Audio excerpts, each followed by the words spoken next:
Hello everyone, this is Harrison again to tell you about Spike's Cafe. Spike's Cafe is the place you want to take your family for breakfast or lunch. Trust me, they even cater. So if you have a party, they will bring the food to you or their food truck to your event. Spike's Cafe is the best. My dad takes me a lot of places to eat, so I know what I'm talking about. Spike's Cafe is open Tuesday through Saturday from 7 a.m. to 3 p.m. And on some Fridays they stay open until 8. So check out their Facebook page for specials or today's hours. Spike's Cafe, only in Ingalls, Kansas. Shopping local is one of the most important aspects of small town living. If you don't support local businesses, they simply can't survive. Cimarron Foods invites you to shop local the next time you need to get groceries. Or if you're thinking about a quicker meal that you don't have to cook yourself, they have the Substation, Hunt Brothers Pizza, and Chester's Chicken all inside their doors. So when you see the pantries a little bare or your stomach is grumbling for something right away, visit Cimarron Foods on Highway 400 in Cimarron, Kansas. Find them on Facebook by searching for Cimarron Foods. Cimarron Foods thanks you for shopping local. Serving Southwest Kansas and the Panhandle since 1978, General Pest Control has had you covered when it comes to getting rid of bugs. Indoor, outdoor, rodents, termites, bed bugs, they truly take care of what bugs you. Schedule a free quote today on their website, gpcpest.com. Don't live with unwanted house guests any longer. Get General Pest Control to take care of you. General Pest Control is a proud supporter of area high school athletes. General Pest Control, we take care of what bugs you. First National Bank in Cimarron is more than just ATMs and checking accounts. First National Bank also offers online banking with bill pay, savings accounts, IRAs, CDs, safe deposit boxes, debit cards, and an experienced loan department, specializing in agriculture, commercial, personal, home mortgages, and refinancing loans. See them in Cimarron and Eagles, or visit them at www.fnbcimarron.com. First National Bank in Cimarron and Ingalls, serving our community since 1929. Member FDIC, Equal Housing Lender. If you need a place to cash your paycheck or are looking for a little extra cash, stop by AAA Pawn and Armory. AAA Pawn and Armory has a wide selection of slightly used items such as TVs, guitars, golf clubs, tools, jewelry, and more. They also have a large inventory of rifles, shotguns, and handguns, as well as ammo in stock. So whether you are looking for your next firearm, TV, or other item, or you just need to cash a check or pawn something for a little extra money, don't go anywhere but AAA Pawn and Armory, 132 West Kansas Avenue in Garden City.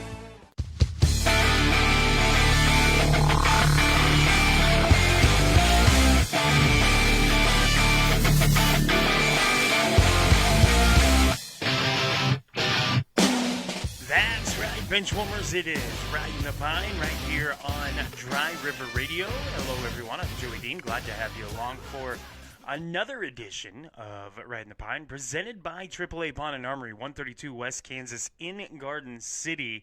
They're the place you want to go if you need a new firearm or need some ammunition, need accessories for your firearm. That's the place you want to go.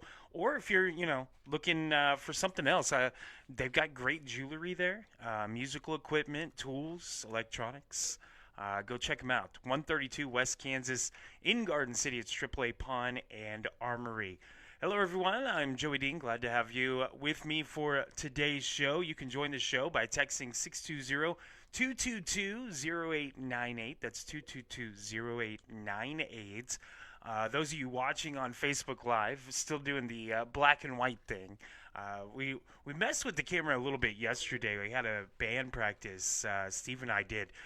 Recording some stuff for the guitarists and bassists to practice to during the week for the Battle of the Bands we're doing next week in Wichita. And so we kind of toyed with the camera a little bit, and we finally got it to do color. But the corner it's sitting in right now, it thinks that it's nighttime because it's dark in the corner. So I'm going to have to add some lighting, I think, to this studio that I've built here in Ingalls. But either way, black and white's good. I look good in black and white. I do.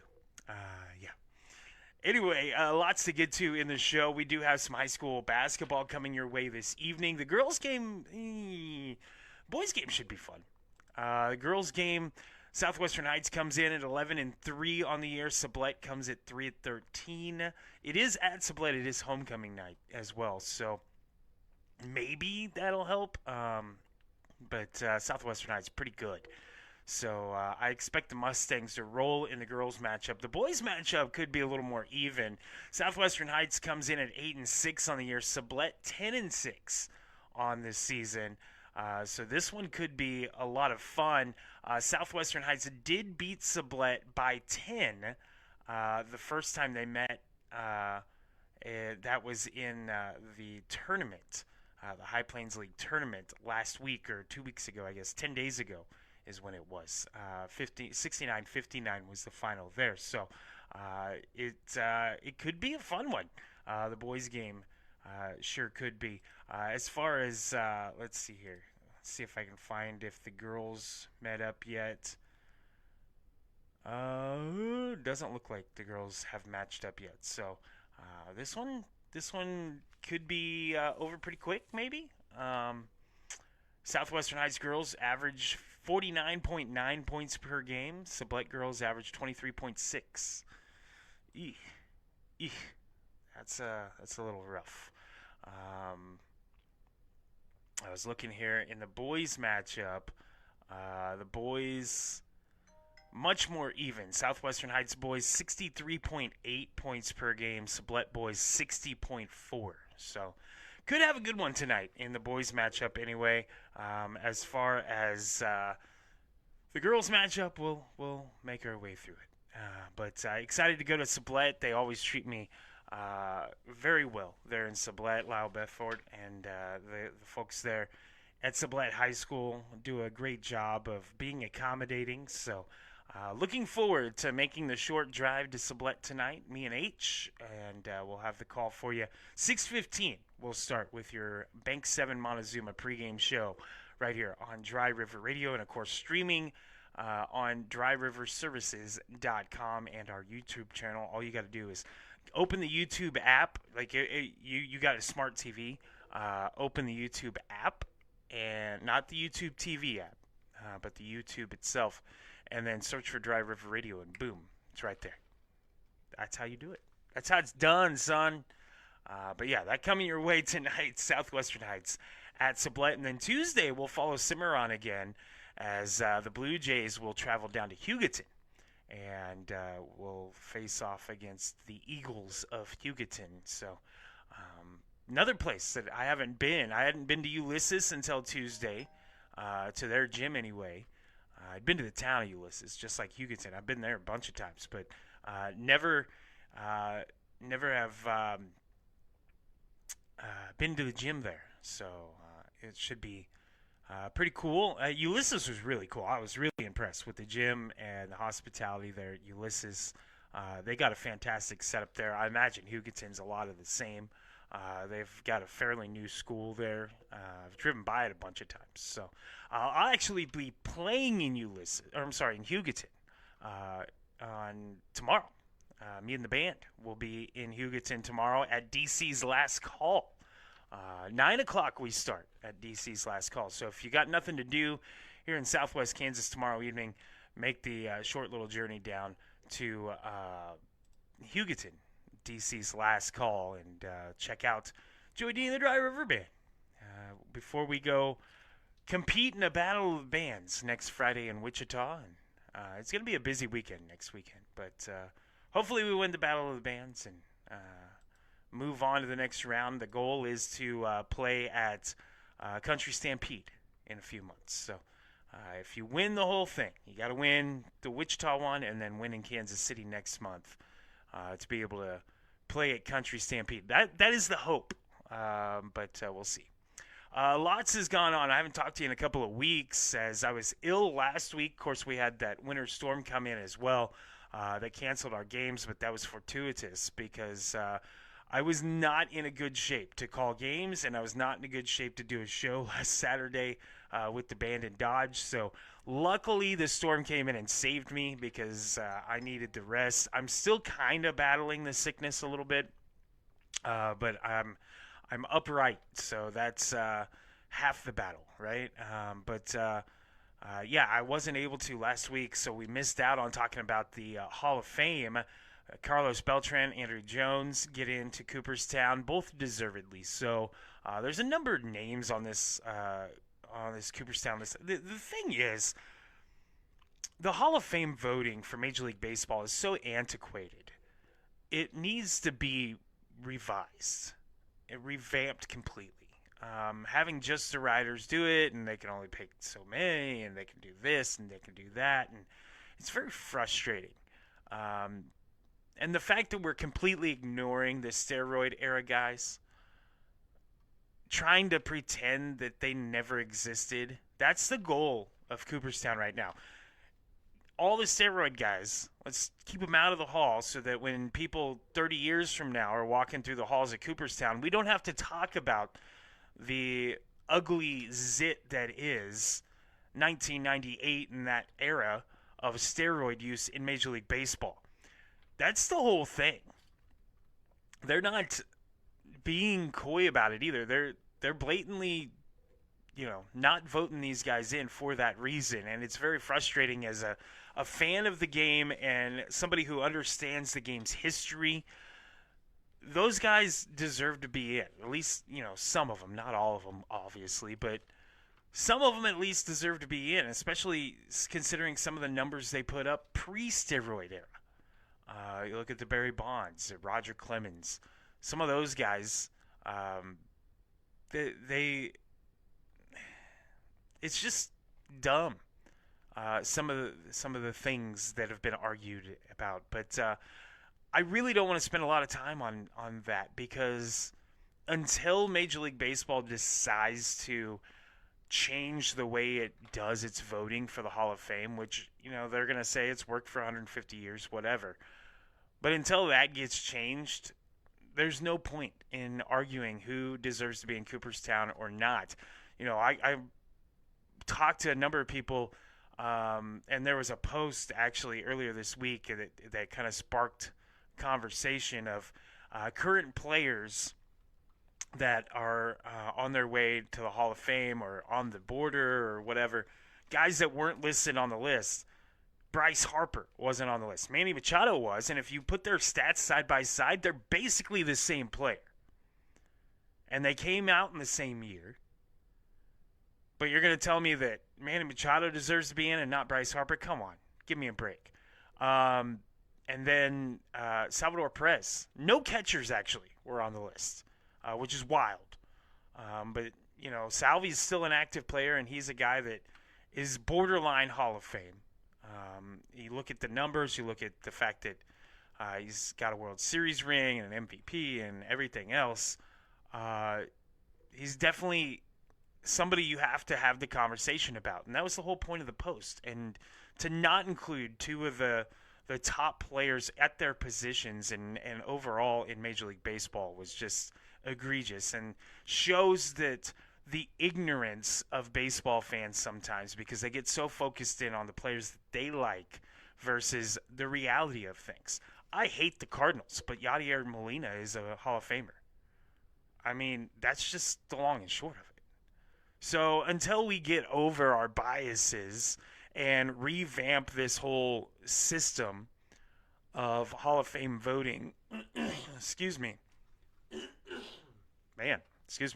until we get over that and change the Hall of Fame voting, I don't want to dwell on Major League Baseball's Hall of Fame. The Super Bowl, we got Patriots, Seahawks, so yay. Sam Darnold and Drake May. Who saw that coming? I don't think anybody really saw that coming. Start of the year, you couldn't have picked these two teams. It's just, no. Anybody that tries to tell you that, oh yeah, I had the Seahawks going all the way at the beginning of the year. Okay. I had the Patriots going all the way at the beginning of the year. No, you didn't. No way you had the Patriots. You might have had the Seahawks. The NFC is so weird. And Sam Darnold had a good year with Minnesota. There was reason to be optimistic with that defense and everything in Seattle. But Drake May at quarterback in New England, and yeah, they've got a great defense. But you look at that that offense, and there was nothing really to get excited about. Stephon Diggs, that's about it at the beginning of the year. So there's no way, and especially in the AFC where you have, the Bills and the Chiefs and the Ravens and the Bengals, there's no way. Just like we didn't foresee Bo Nix in Denver being lights out. It's funny because Patriots fans have come back out of the woodwork after a 5-6 year hiatus. They've come back out. Oh yeah, we're the best. Blah blah blah. Shut up. You got gifted this Super Bowl opportunity, and yeah. By all means, support your team and be excited about it. But don't act like you're world beaters, because the schedule was very much in New England's favor when you look at their strength of schedule and everything. So, but that's the Super Bowl we have next weekend. Seahawks and Patriots. I don't know. I'm probably going to watch the game. I'm not going to throw a party this year. It'll be the first time in 8 years, I think, that I haven't thrown a Super Bowl party. But I've got a lot going on. Like I said, next weekend I have a show, Battle of the Bands, on Friday, and then we have a show in Lions on Saturday. Come Sunday, I'm just going to be, kicking it at home, and I don't know. I'll watch it. I doubt I'm going to get very much into it. I don't really have a rooting interest either way. I mean, I kind of hope Sam Darnold gets it and the Seahawks, but either way, it's not a Super Bowl that's intriguing. What's intriguing to me is what the numbers are going to be, what the viewership numbers are going to be. Because we had a handful of very, very most watched Super Bowls, and now you get Seahawks Patriots, which I don't think a lot of people are excited about, and Bad Bunny performing at halftime, which has been controversial. I'm wondering if the numbers are going to crater this year for Super Bowl viewership. So that's what I'm more interested in, and what the spin's going to be from the NFL and how they're going to fix it. But I think it would have been better had it been the Rams than the Seahawks, because Matthew Stafford is a name. He's been a name, and he's already got one Super Bowl. You kind of have that Kurt Warner theory with it. He gets one, go for that second, talk about a Hall of Fame career and things like that. When Kurt Warner got on the Hall of Fame ballot, there was a lot of people who just kind of wrote it off like, all right, whatever, Kurt Warner. And then there was a handful of people who were like, wait a minute, this guy's a Hall of Famer. And then the conversation started, and when you started diving into the numbers, he definitely was. Matthew Stafford's a Hall of Famer. Look at the numbers. He definitely is. And he's got a Super Bowl ring? Yeah. A second one would have solidified it. Neither of these quarterbacks, I mean, time will tell with Drake May, and time will tell really with Sam Darnold as well. Because he's finally gotten into his groove in Seattle, and I think that Seattle finally found their franchise quarterback. And I think that the longevity of that, I think he's going to do well for years to come in Seattle. But, right now, looking at both of them, neither one of them would you go, oh, this is a Hall of Fame, future Hall of Famer.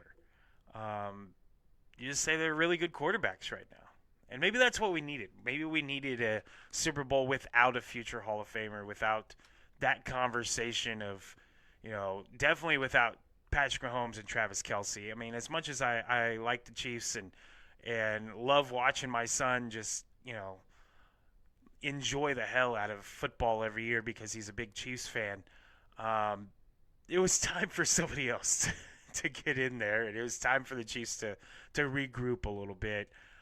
They had defied odds over and over with a roster that was, depleting, and you knew it was depleting, but they still found a way, and they almost willed themselves back into the playoffs this year with a depleted roster. So they need to regroup, they need to rebuild, which is, that's to be expected after a long run like that. But to have some fresh blood, I wish it would have been, not the Patriots, but it's nice to have some fresh blood in there. Josh Allen missed out on a huge opportunity. And, I don't know at this point if he can. I mean, it's into the Elway conversation with Josh Allen now.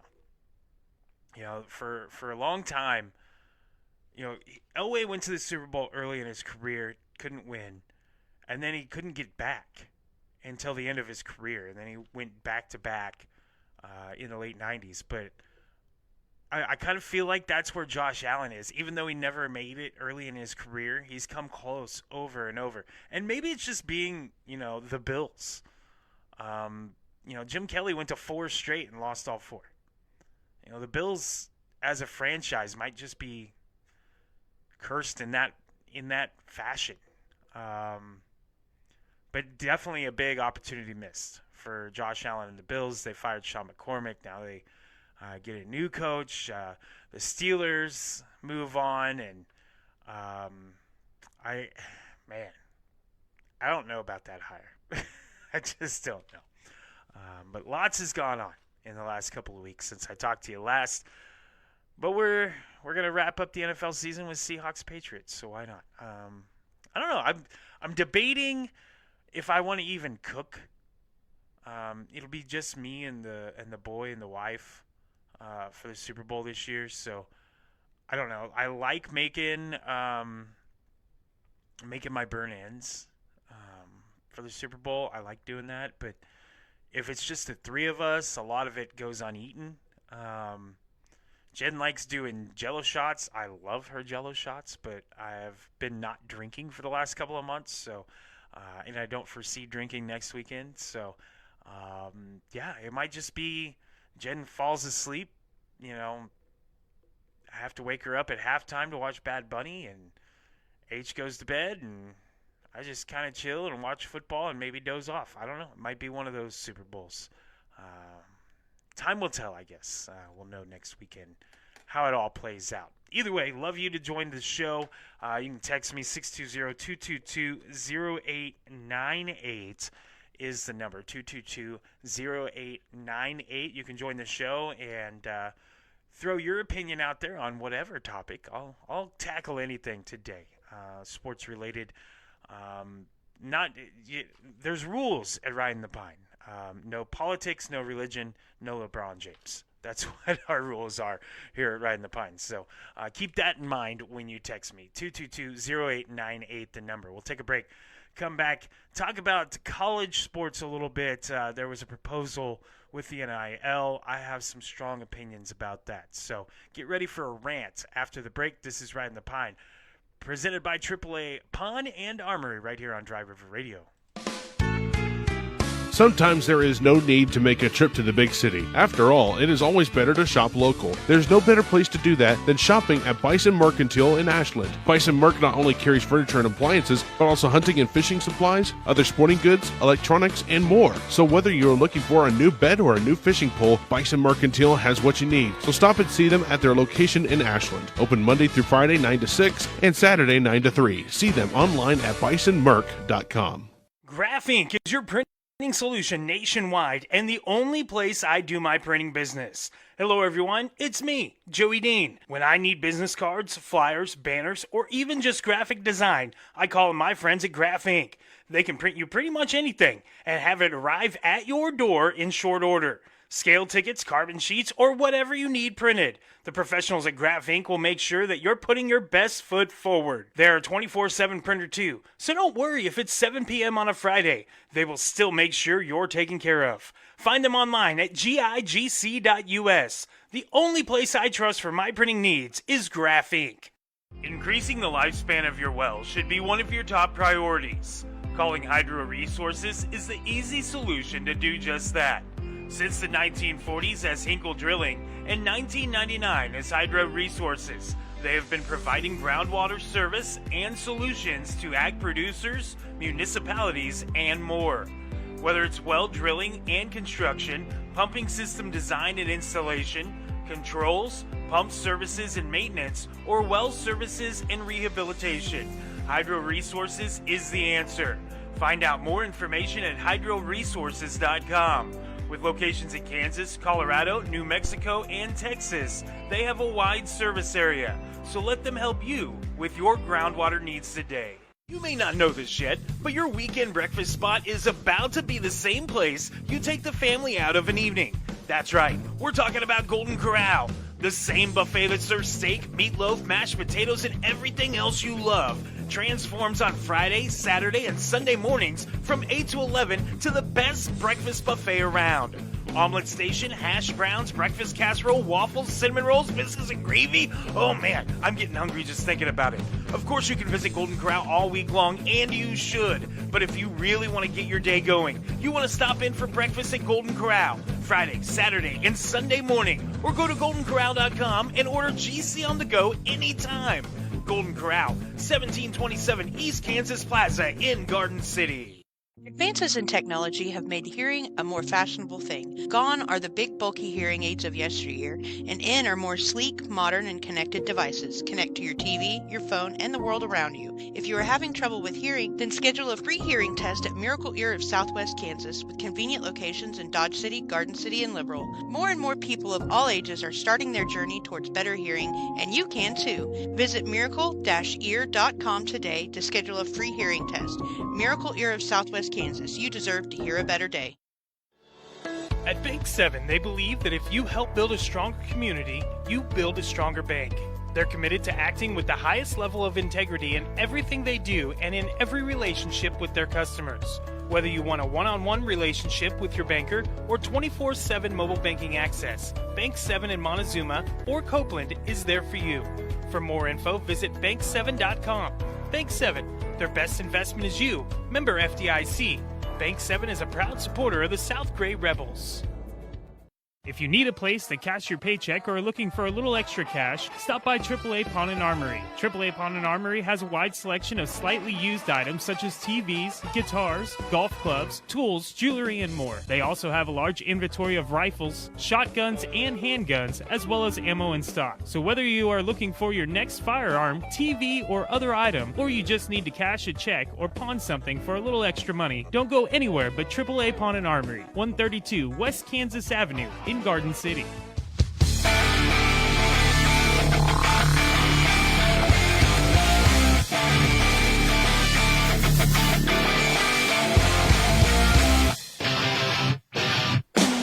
Welcome back, Benchwarmers. It is Ridin the Line here on Drive River Radio. I'm your host, Jim Dean. Glad to have you along. As it is a Friday, it is a basketball Friday. We have Southwestern Heights and Sublette tonight. Your Spikes Cafe high school basketball presented by Spikes Cafe right here on Dry River Radio. 6:15, we'll have your Bank 7 Montezuma pregame show as the Mustangs take on the Larks. A couple of really great high school names here in Southwest Kansas. Everybody's the Indians, the Eagles, Bulldogs. And then you got the Mustangs, which, all right, cool. And then the Larks. Who'd have thought of that one? Not as good as Gold Bugs. Fowler had a great one with Gold Bugs. Buffaloes is pretty used. Demons in Dodge City is a pretty good one. Lake and Bronx is a pretty good one. Deerfield, the Spartans isn't bad.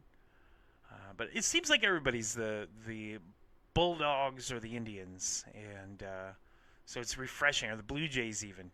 So it's refreshing to have the Mustangs and the Larks tonight on Dry River Radio 6:15. Of course, we'll stream the game video-wise on our website, dryriverservices.com, and on our YouTube channel as well. So catch the game tonight. Pretty stoked to go to Sublette tonight. Good people down there in Sublette, Kansas. So, Kansas State Athletics Director Gene Taylor earlier this week said he and leaders at KU and Wichita State plan to ask Kansas lawmakers for help covering the rising costs of paying student athletes. In other words, the NIL, which isn't NIL anymore. And I've said that a couple of times here on this show over the last, couple of weeks, couple months. It's not NIL. It's not name, image, likeness anymore. These are pay-to-play contracts. This is professional sports. It is no longer student athletes. That all got thrown out the window when the NCAA decided to allow the NIL with no restrictions. Because schools are actively now raising money through the guise of NIL. Their boosters are paying athletes to come to their schools. And the kids are transferring. Oh, I only got $1 million this year. I can get $3 million next year if I transfer to Miami. Like, come on. And the fact that the portal and transferring doesn't have the restrictions that it used to. It's a mess, is what it is. There's no accountability. There's no reason, because there's no rules to it, for a kid to stay at his school. There's guys that... I was watching a basketball game the other night. It was a Wichita State game. And there was a guy, he had like 5 schools that he had attended. 5! Are you kidding me? How did we get to this point? And the fact of the matter is, we got to this point because of a lack of leadership, a lack of structure, a lack of a backbone with the NCAA. And it's to the point now where schools are asking lawmakers for tax money. That's what it boils down to. We need tax money to pay players to come to our school. That is a crock. That is the biggest bunch of baloney. And if it were to go through, I don't think it ever would, but if it were to go through, it would be the most disgusting thing in college sports history. And it'd be one of the most disgusting things in the history of our government. Because some really disgusting things have happened, both on the state and federal level. I don't know. But I posted this on my personal page earlier this week, and I ranted against it. And I got some interesting comments. A lot of people were agreeing with me. Amanda says, meanwhile, public schools are having to cut budgets by hundreds of thousands of dollars due to lack of funding. Yeah. Neil says, this money and the portal has completely ruined college sports. He has an idea of using some of the NIL money to pay for college. I don't mind that at all. If you're getting $3 million to play at a school, you shouldn't be attending it for free. Brian says the NIL is garbage. Short and sweet. Yeah. Chuck says no, the NIL is ruining college football as it is. Kevin says no, the NIL was supposed to allow student athlete to profit off the use of their name, image, and likeness from the person using it, just like any other student if they were used in the same way. The lawsuit really was about athletes being treated equally to regular students who had an ability for whatever reason to share a piece of the profit when someone used their NIL. So no, tax dollars go to anyone for NIL. I absolutely don't agree with how it's being done now. It should be just like pro sports. If you have someone who wants to use you and in an ad for their business, they negotiate with you, not the school. Same as with any student, the school should be staying completely out of it. 100%, Kevin. 100%. And then Tony says, were you okay with the state helping fund KU's stadium remodel? KSU and WSU should get that same amount because the precedent was set. Then the door needs to be closed. Okay. Here's the thing on that. And I've thought really hard about this, and I replied to him pretty much about what I'm going to tell you now. KSU and Wichita State both remodeled their football stadiums, Cessna Stadium and Bill Snyder Family Stadium. Neither one of them used tax dollars to do so. And I don't think KU should use tax dollars to remodel Memorial Stadium. However, it is not just a remodel of the stadium in Lawrence.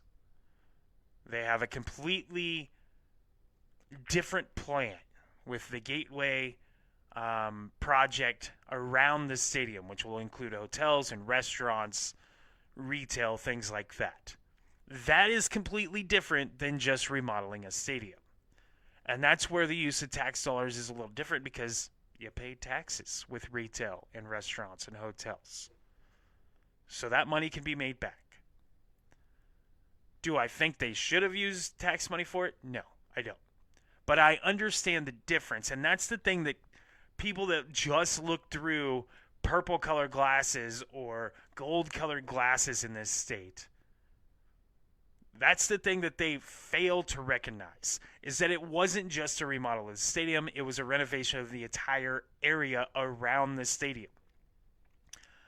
Once again, do I think tax dollars should have been used? No. I think it should have been private donors. I think this could have been handled differently.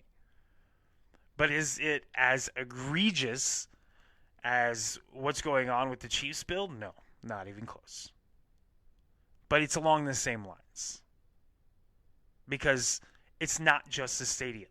It's not just a place that's going to be used 6 times a year. Because if you think about it, that's all these football stadiums are really used. Every once in a while they'll have a concert or whatever. But, your 6 home games, that's about it. And that's where the development around the stadium will help, because you have hotels and things like that. And let's face it, people go to Lawrence for basketball games. Lawrence is a popular place for people to go to. That basketball team's kind of good. It's kind of a big deal to go to Allen Fieldhouse. So having the extra hotel space and retail space, that's a good thing.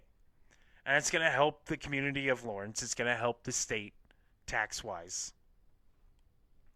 But no, tax dollars I don't think should have been used for it. But it's different than just remodeling the stadium. What's around Bill Snyder Family Stadium? Nothing. Parking lot. That's it. I've been there. It's a great stadium. I've been there a couple of times. It's a great stadium. It's fantastic. And Manhattan itself is a great town. I lived there for 4 years. But there's nothing directly around that stadium.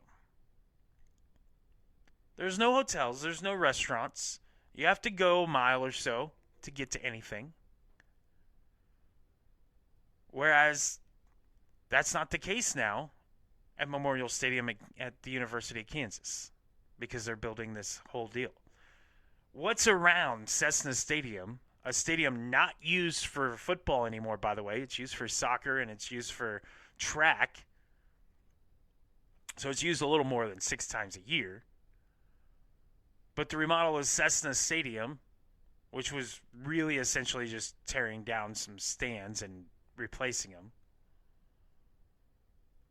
there's not a ton around there either. There's a cemetery. Coke Arena's next door. But there's not hotels, restaurants, retail. It's blocks away for all those things. So it's completely different of what was being funded. And, okay, if we were just remodeling a football stadium, and that's all we're talking about here, absolutely not. No tax dollars. But the fact that there's an entire district going around it, that completely changes things. And that's what lawmakers looked at as well. And the revenues that will come from that. So it's kind of apples and a different form of apples. Apples and applesauce, I guess. I don't know. But taking us back to the original thing, the thought of using tax dollars for NIL, and the fact that that would bring this kind, well, we use tax dollars to build the KU stadium. How's that different? It's very different. You're giving money to an individual. You're giving money to John Smith to come to K-State to play football because he can throw a football 40 yards or whatever. You're going to give money to him directly. And he might leave. They're not doing contracts where you have to stay 2 or 3 years. They're not doing anything like that. He might leave, and it benefits one school, one person in one school. That's all it benefits. It is not a greater good benefit like building a hotel where more can use it. His tax dollars that he's probably not even going to pay in this state, by the way. I mean, he'll have to pay some because he'd get money from the state. But for the most part, you're not going to get a return on investment at all. That's literally handing money to an individual. And no ROI. And that's not acceptable. The thought, the audacity of Gene Taylor and the other athletic directors to think that that should be an option. What the hell are we doing? How has college sports become such a priority to these people? And to make them so damn arrogant to think that that would even be an option. Why in the hell would you even bring that up and make it, like, why would you think that? That is the most ridiculous thing. We've got kids that they're cutting things in education like music and art. We've got schools that are underfunded, teachers that are underfunded. We've got roads and bridges that need repair. And you're telling me that we should be using money instead of doing that, we should be using money to pay a kid who can throw a freaking football. Absolutely not. It's just ridiculous. It's very, very, very frustrating. And as a sports fan, I am souring so quickly on college sports. I grew up loving college sports. I grew up loving sports, period. But I especially loved college sports. The amateur aspect of it, the traditions, the pageantry. College sports is special. And it's just professional sports now. And that's fine. If that's what it's going to be, then do what I've said over and over. Subsidize college football, because that's the biggest culprit in this whole deal. Don't get me wrong. College basketball and college baseball and softball, they all have their NIL thing. But the most egregious abuser of the NIL system is college football. And so just, excuse me, subsidize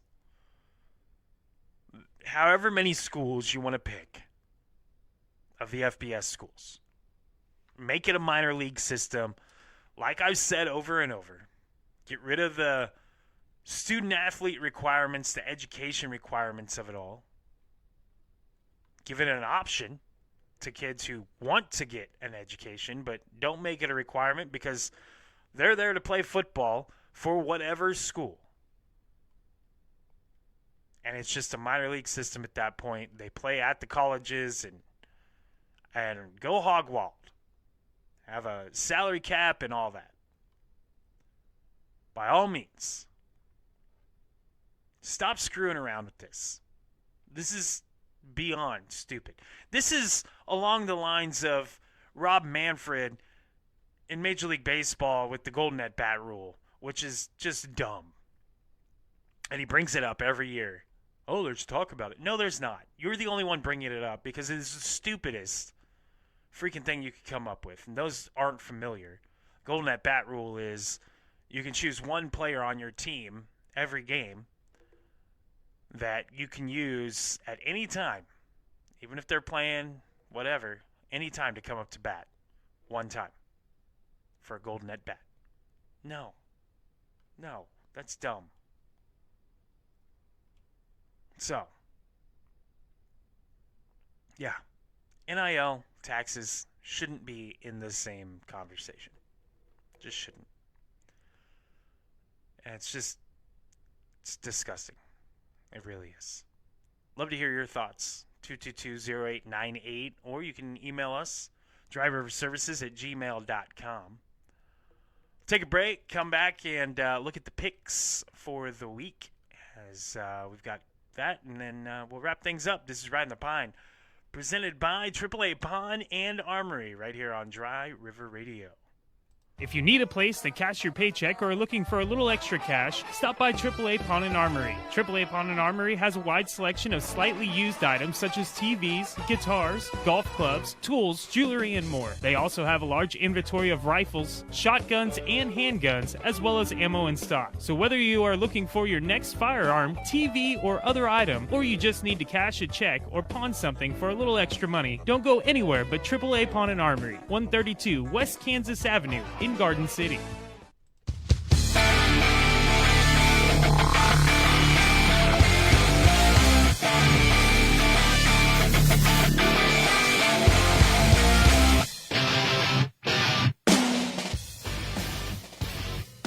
Welcome back, Benchmarks. I guess I forgot to turn my mic off when I went to break. Whoops. I didn't say anything, so whatever. It is Ridin the Pine, presented by AAA Pond and Armory, right here on Dry River Radio. I'm your host, Joey Dean. We do this every Friday, as long as I'm not sick or, whatever. Plan on doing it next Friday. We'll have a lot of Super Bowl talk, probably. Well, I'm going to have to research a little more. I still can't believe it's Seahawks Patriots. I can't believe it's Sam Darnold, Drake May. It's just baffling to me. Either way. Let's get to the picks, starting with tonight in the NHL. Actually, let me click on something here. There we go.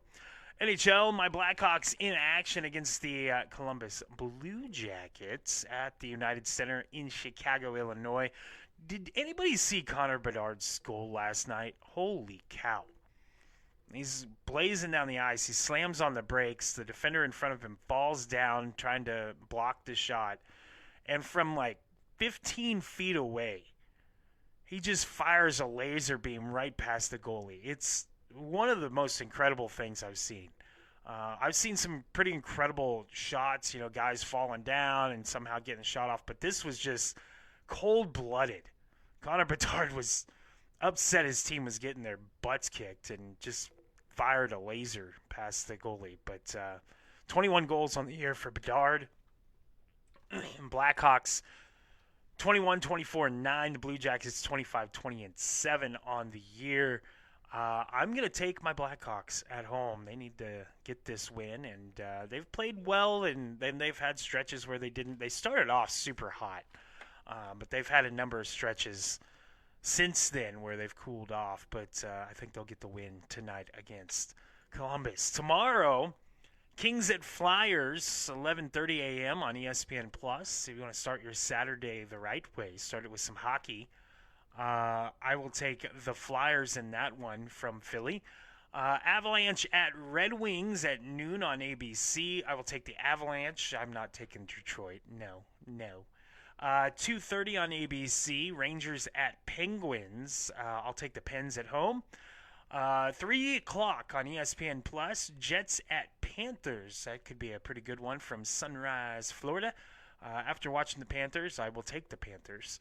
3 o'clock on ESPN Plus. Sharks at Flames. I will take the Sharks on the road in Canada. Hurricanes at Capitals. 4 o'clock on ESPN Plus. I will take the Hurricanes.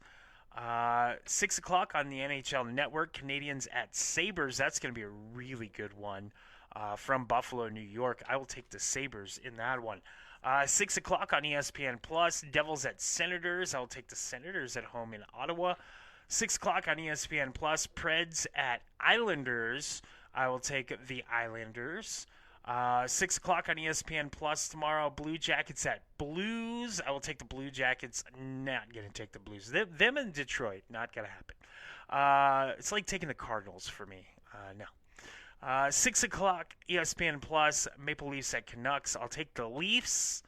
8 o'clock on ESPN Plus, Stars at the Mammoth from Utah, Salt Lake City, Utah. Give me Dallas in that one. 9 o'clock on ESPN Plus, the Wild at the Oilers from Edmonton. I will take the Oilers. And 9 o'clock on ESPN Plus, the Kraken at the Golden Knights. That'll be a really good one. Give me Vegas at home in that one. Looking at NBA games this evening, there's a handful of them. Lakers at Wizards. I will take the Lakers. Raptors at Magic. I will take the Raptors on the road as well. Kings at Celtics. I'll take the Celtics.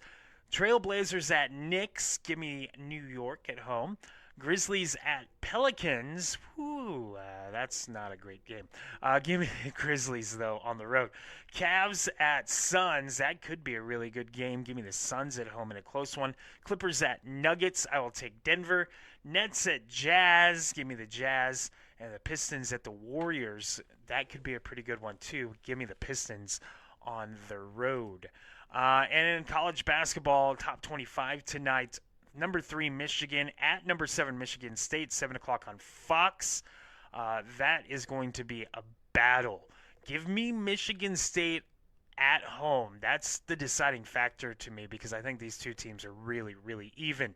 7 o'clock on CBS Sports Network, Dayton at number 21, St. Louis. Give me St. Louis, but I think Dayton's going to give them a run as well. Tomorrow, top 25 action. Number 4, Duke at West Virginia, 11 a.m. on ESPN. Give me Duke. Sorry, not West Virginia, at Virginia Tech. But give me Duke either way. 11 a.m. on Fox. Cincinnati at Houston. Number 10, Houston. I will take Houston. 11 o'clock on ESPN2. Number 11, Texas Tech at UCF. That's going to be a really, really good game. Give me UCF in the upset at home. 11 o'clock on the ACC network. Pitt at number 22, Clemson. I will take Clemson. 12:30 on the CW. Number 17, Virginia at Boston College. Give me the Hoosiers. Give me Virginia. 1 o'clock on TNT. Number 1, Arizona, still undefeated, by the way, at Arizona State. So much trash talk between those two, but Arizona wins this one pretty handily. 1 o'clock on the ACC network. Number 16, North Carolina at Georgia Tech. I will take North Carolina. 1 o'clock on ESPN. SMU at number 20, Louisville. Give me SMU on the road in an upset. Yeah, that's right. That's right. I said it. 2:30 on ESPN Plus. Northern Illinois at number 24, Miami of Ohio. Still undefeated, by the way. Give me Miami of Ohio. 3:30 on ESPN. This is a great one. Number 13, BYU at number 14, Kansas. Give me the Jayhawks at home. 5 o'clock on the SEC network. Ole Miss at number 18, Vandy. Give me Vandy. 5:30 on ESPN. Kentucky at number 15, Arkansas. I will take Arkansas in that one as well. 7 o'clock on Fox. Number 2, UConn at Creighton. I will take UConn. And 9:30 on ESPN. St. Mary's at number 6, Gonzaga. That's always a good one from Spokane, Washington. I will take Gonzaga, but I think that's going to be a very, very, very close one. Looking at where K-State is, their next game will be on Sunday as they have number 8 Iowa State at Kansas State. Give me Iowa State in that one. Also on Sunday, TCU at Colorado. Give me the Horned Frogs there. Wichita State next plays tomorrow on Sunday. Sunday, my bad. The next play on Sunday, Wichita State at Tulsa. That is a rivalry game. That is going to be one heck of a game. The Shockers have played very, very well of late. All the calls for Coach Mills' head have quieted down quite a bit. Wichita State 5-3 in the American. If they win, they'll knock Tulsa out of first place, which right now they're in a 3-way tie for first. It is possible by the end of the weekend that Wichita State ends up tied for first place themselves. So The Shockers, after a nice little lull there where they struggled and lost some games that they probably shouldn't have. There was 2 or 3 games that they should have won. If they'd hit free throws, little things like that, they had opportunities. They should be a couple of games better than what they are right now, but still in a good position in the American, taking on Tulsa on the road. That's going to be tough. Tulsa very good, but give me the Shockers in the upset at Tulsa. That'll do it for today's show. Big thank you to all of our sponsors as we enjoy having you with everything we do, including high school basketball tonight, as well as Southwestern Heights at Sublette. Pregame starting at 6:15 from Sublette High School, your Bank 7 Montezuma pregame show. Big thank you to all of our sponsors, though. Thank you for listening. My name is Joey Dean. I'll be back with you tonight for some high school basketball, as this has been Ridin the Pine, presented by AAA Pawn and Armory, right here on Dry River Radio.